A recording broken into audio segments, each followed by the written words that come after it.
Do you know that? We don't like you anymore. This is the last time you'll hear of me. Okay? Jacque Waller vanished after meeting her estranged husband on the afternoon of June 1st, 2011. By nightfall, her SUV had been abandoned near an interstate with a punctured tire. Witnesses had already reported seeing a violent confrontation earlier that day, and investigators were beginning to realize this was no ordinary missing person case. But what made the investigation even more disturbing was how calmly the prime suspect behaved while search crews desperately searched for a mother of 3 who seemed to disappear without a trace. Then, investigators uncovered blood evidence, missing carpet, suspicious surveillance footage, and a timeline that only became more troubling the deeper they looked into it. This case involves disturbing allegations of domestic violence, manipulation, and the disappearance of a young mother during a divorce battle. Viewer discretion is advised. If you follow real true crime investigations where detectives slowly uncover the truth piece by piece, subscribe and turn on notifications. And before we begin, let me know where you're watching from tonight. Jacque Waller had spent years trying to hold together a marriage that people close to her later described as unstable long before the divorce officially began. Friends and family said the problems inside the relationship had been building gradually, often hidden behind normal routines and family life. From the outside, Jacque and Clay Waller appeared to be raising a young family together in southeast Missouri. But privately, the relationship was beginning to collapse. By the late 2000s, Jacque had become increasingly close with her sister Cheryl Brennicke. The two had not always shared a strong relationship growing up, but that changed after Jacque became a mother. According to Cheryl, the birth of Jacque's triplets created a new bond between them, and over time, Jacque began opening up more about the problems she was experiencing at home. Family members described Jacque as hardworking, organized, and deeply committed to her children. She worked in the insurance industries while balancing the demands of raising 3 young kids. Relatives later said she often carried most of the responsibility inside the household, while Clay struggled to maintain stable employment over the years after briefly working as a deputy in Cape Girardeau County. As time went on, Jacque reportedly became aware of multiple affairs involving Clay. According to statements later given family members, confrontations about those relationships led to repeated arguments inside the marriage. Cheryl would later say Jacque described Clay as emotionally manipulative and increasingly controlling as the relationship deteriorated. By 2010, Jacque had reportedly begun discussing divorce more seriously with people close to her. But according to family interviews and later court records, she was also deeply afraid of how Clay might react if she tried to leave permanently. That fear became even more important after investigators later discovered written entries Jacque had stored on her work computer in the months before she disappeared. In those entries, Jacque documented arguments, threats, and conversations she believed could become important if something happened to her. One entry described Clay allegedly telling her that a divorce would become her death sentence. Another described fears involving the children if the separation continued. The writings would later become one of the clearest windows into Jacque's emotional state during the final months of her life. At the same time, major changes were happening inside the family. Clay lost another job, and the couple eventually lost their home. Jacque moved in with Cheryl and her husband Bob, along with the triplets, while Clay relocated to Jackson, Missouri, staying at a property owned by a friend. For Jacque, relatives believed the separation represented a turning point. According to Cheryl, Jacque felt hopeful that the divorce process would finally allow her to move forward safely with her children. But investigators would later conclude that the separation itself may have intensified the danger surrounding her. As the spring of 2011 continued, the relationship between Jacque and Clay shifted into a tense legal and emotional battle involving custody, divorce proceedings, finances, and communication surrounding the children. Despite the separation, the two still remained in contact regularly because of their family situation. And according to investigators, those continued interactions would eventually place Jacque directly back into Clay Waller's orbit on the final day she was seen alive. As the divorce moved closer to becoming official, investigators later determined that tension between Jacque and Clay had reached its most dangerous point. Friends and family would later say Jacque was trying to separate herself carefully while still maintaining contact because of the children. But according to prosecutors, Clay was becoming increasingly unstable as he realized the marriage was ending permanently. In the weeks before Jacque disappeared, she continued documenting concerns privately. Family members later said she had become more cautious about how she handled interactions with Clay, especially during custody exchanges involving the triplets. According to Cheryl, Jacque believed she needed to move carefully to avoid escalating conflict while the divorce process continued. At the same time, both Jacque and Clay had reportedly started seeing other people after separating. Investigators later examined whether jealousy, loss of control, and anger surrounding the divorce may have intensified Clay's behavior during the final weeks before June 1, 2011. By Memorial Day weekend, arrangements had been made involving one of the triplets, Maddox, staying with Clay. Investigators later reconstructed the timeline carefully because those custody arrangements became central to the final known movements before Jacque vanished. On the morning of June 1st, Jacque met with Clay and attorneys as part of the ongoing divorce proceedings. Surveillance footage and witness timelines later helped investigators piece together portions of that day. Authorities confirmed Jacque was seen alive during meetings connected to the divorce before later communicating with Cheryl by phone. According to Cheryl Brennicke, Jacque called her shortly after leaving the attorney's office. During that conversation, Jacque reportedly said she was going to Clay's residence to pick up Maddox before returning home. Cheryl later told investigators nothing about the conversation immediately sounded unusual. But as the afternoon turned into evening, Jacque never returned. Hours passed without contact. Calls to her phone went unanswered. Cheryl later said she immediately sensed something was wrong because Jacque would never disappear without contacting her children or family. As concern grew, Cheryl attempted to contact Clay directly.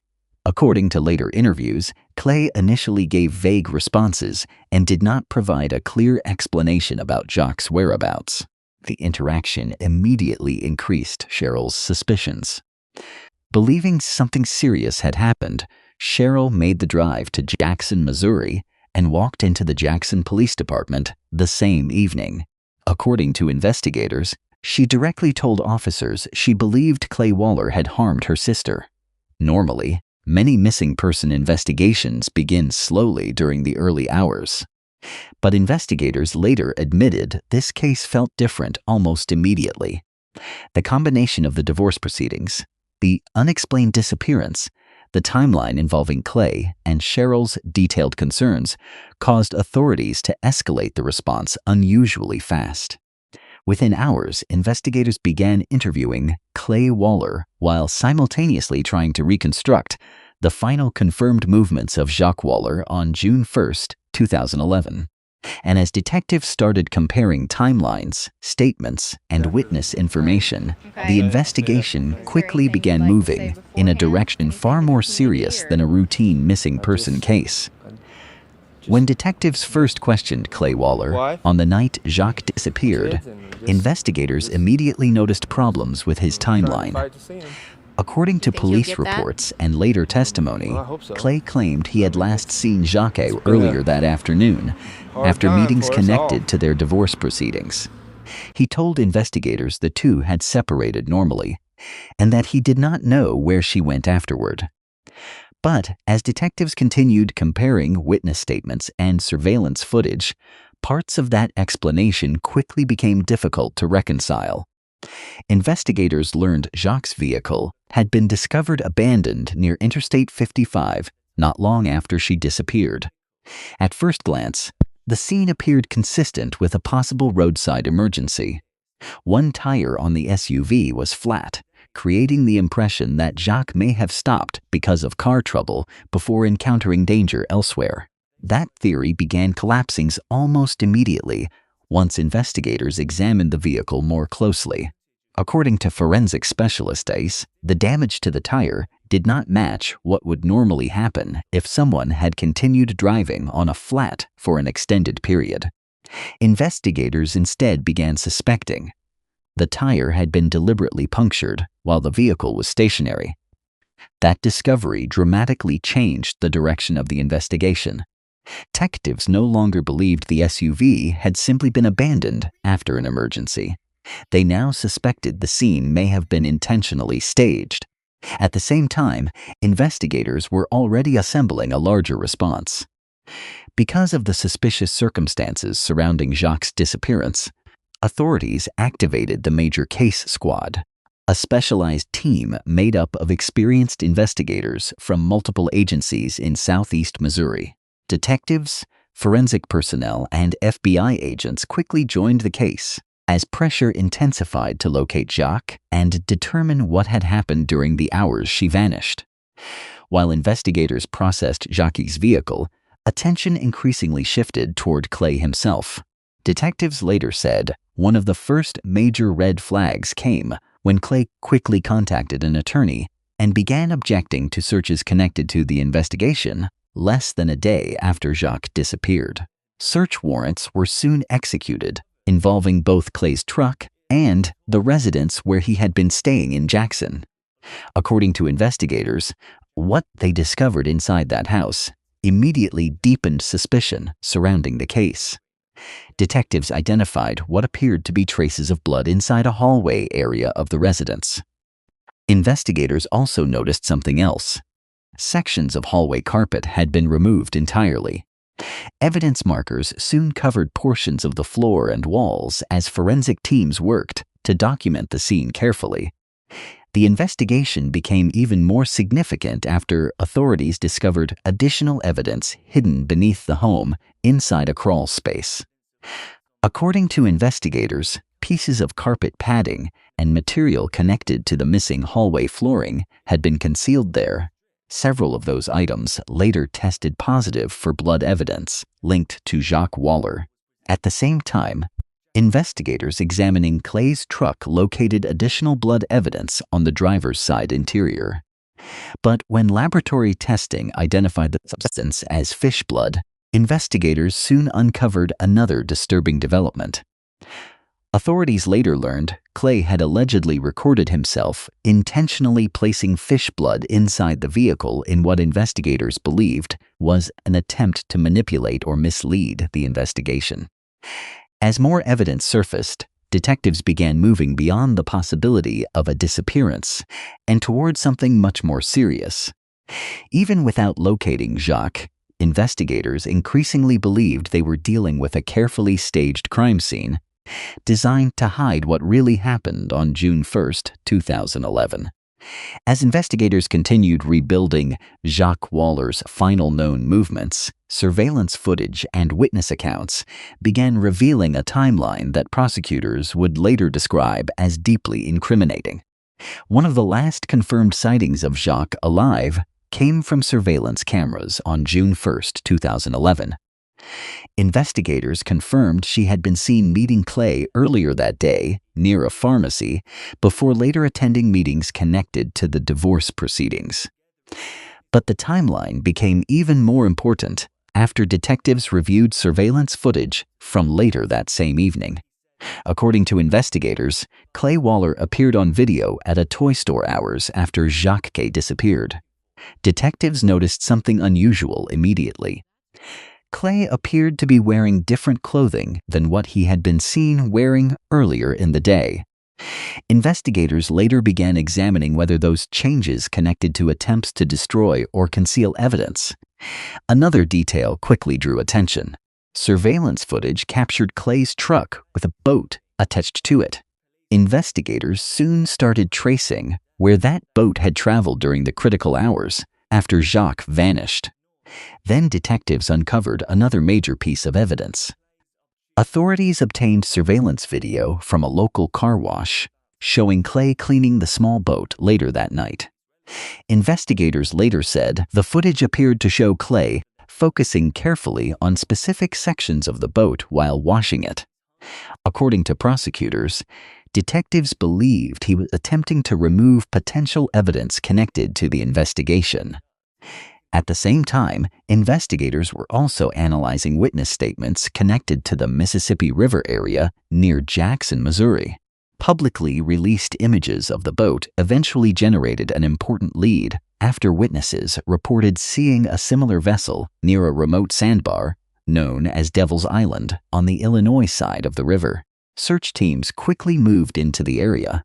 Detectives, FBI agents, and volunteers searched sections of riverbank and isolated terrain surrounding the sandbar, hoping to locate evidence connected to Jacque's disappearance. But despite repeated searches, investigators initially found nothing directly linking the area to the case. Meanwhile, detectives continued focusing heavily on Clay's behavior during the investigation itself. According to investigators, Clay repeatedly attempted to insert confusion into the case while also trying to monitor law enforcement activity closely. Authorities later revealed they had secretly placed a tracking device on Clay's vehicle during the investigation, hoping it would lead them to evidence or hidden locations connected to Jacque's disappearance. But according to investigators, Clay eventually appeared to realize surveillance efforts were underway. Detectives later said there were moments where Clay intentionally drove to isolated areas and remained there for long periods, triggering search responses from investigators who believed he may have been leading them toward evidence. Prosecutors would later argue that Clay was intentionally manipulating the investigation while trying to create confusion and waste investigative resources. According to investigators involved in the case, the behavior became part of a larger pattern they believed showed planning, deception, and attempts to stay ahead of law enforcement. At the same time, public attention surrounding the case was growing rapidly across southeast Missouri. Search teams continued looking for Jacque, while family members appeared in interviews pleading for answers. But behind the scenes, investigators were increasingly facing a major legal problem.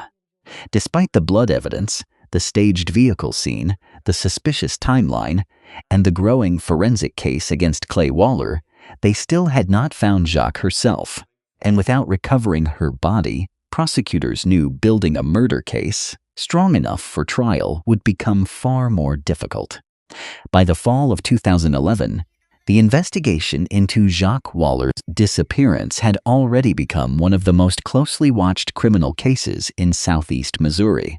Search efforts continued, media coverage intensified, and investigators were now convinced Jacque had not disappeared voluntarily. But despite months of forensic work and surveillance evidence, prosecutors still faced one major obstacle. They had not recovered her body. That legal reality created enormous pressure behind the scenes. Prosecutors later admitted they believed Jacque was dead relatively early in the investigation, but proving homicide in court without recovering remains carried major risks. Investigators continued building the case piece by piece using circumstantial evidence, forensic findings, surveillance footage, and Clay Waller's own behavior after the disappearance. At the same time, Clay's actions were drawing even more scrutiny. According to investigators, he appeared increasingly aggressive toward people connected to the case, particularly Jacque's sister, Cheryl Brennicke, who had become the primary caretaker for the Triplets after Jacque vanished. Then the investigation took another major turn. Authorities uncovered threatening online messages allegedly written by Clay targeting Cheryl. In one message later discussed publicly in court proceedings, Clay warned that she would eventually have it coming if anything happened involving the children. Investigators immediately viewed the statements as serious enough to pursue criminal charges. Federal authorities soon became involved, and Clay Waller was arrested on charges connected to threatening Cheryl online. According to prosecutors, the arrest was significant because it finally removed him from the community, while investigators continued building the larger homicide case behind the scenes. At the same time, detectives uncovered additional allegations involving financial misconduct and harassment connected to Clay's past behavior. Prosecutors later said investigators were examining every possible avenue to apply pressure while continuing to strengthen the murder investigation. Even after his arrest, however, Clay continued denying responsibility for Jacque's disappearance. According to investigators, he repeatedly attempted to shift suspicion elsewhere and even suggested alternative theories about what may have happened to her. Detectives later said those explanations consistently conflicted with evidence they had already gathered. Behind closed doors, prosecutors and investigators continued preparing for the possibility of a murder trial without a body, one of the most difficult types of homicide cases to prosecute successfully. Authorities spent months organizing forensic evidence, reconstructing timelines, reviewing surveillance footage, and preparing witnesses while trying to determine whether they had enough to secure a conviction. Then, after nearly 2 years of investigation, the case finally changed direction. Facing mounting evidence and increasing legal pressure, Clay Waller ultimately entered negotiations with prosecutors. According to court records, investigators offered a plea agreement that would require him to reveal the location of Jacque's remains in exchange for reduced exposure to a first-degree murder conviction at trial. For Jacque's family, the decision created a painful reality. They wanted justice, but they also wanted answers. Most importantly, they wanted Jacque brought home. Nearly 2 years after Jacque Waller disappeared, investigators finally reached the moment they had been working toward since June 2011. After months of negotiations between prosecutors and defense attorneys, Clay Waller agreed to lead authorities to Jacque's remains as part of a plea agreement connected to the case. On September 25, 2013, investigators traveled with Clay to a remote area near the Mississippi River known as Devil's Island, located on the Illinois side of the river. The isolated sandbar had already been searched before during the investigation, but authorities now believed Clay was finally prepared to reveal the exact burial location. According to prosecutors, Clay directed investigators toward a concealed site near a dead tree. Search crews began carefully excavating the area, while members of law enforcement, forensic specialists, and prosecutors observed nearby. After years of uncertainty, investigators finally recovered human remains later identified as Jacque Waller. For Jacque's family, the recovery marked the end of one painful chapter and the beginning of another. Cheryl Brennicke later said that despite the emotional weight of the moment, finally bringing Jacque home mattered deeply to the family after nearly 2 years without answers. As investigators processed the burial site, prosecutors revealed another disturbing detail. According to court documents, Clay had allegedly dug the grave before Jacque disappeared. Federal prosecutors later argued this strongly supported premeditation and contradicted later claims that Jacque's death resulted from a sudden confrontation. Investigators also determined that fertilizer had reportedly been spread around the burial area. Prosecutors later believed this may have been an attempt to alter or conceal the gravesite over time. Combined with the remote location near the river, authorities argued the burial site reflected significant planning before June 1, 2011.